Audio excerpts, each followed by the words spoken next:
لي الشرف في هذه الليلة أن أحضر معكم وأشارككم في افتتاح المقر الانتخابي لزميلي الأستاذ محمود أبو قاسم. وكان لي الشرف ولا زلت أعمل معه في المجال والسلك القانوني، وعمل معي في مكتبي لسنوات، وتلمست منه صاحب ملكة قانونية حقيقية بالفعل. يعني لا أبالغ بأني أحيل إليه القضايا التي تحتاج إلى دفوع قانونية وجوهرية.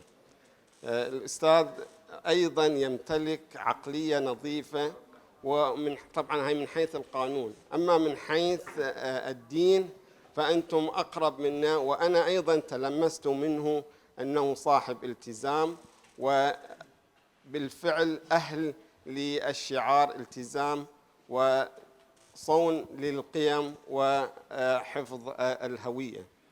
أما بالنسبة إلى الدور البرلماني فهو أهلا له أيضا، كون أن البرلمان يحتاج إلى التشريع والرقابة، ويحتاج أيضا إلى المساءلة لأعضاء السلطة التنفيذية، فهو أهل لذلك.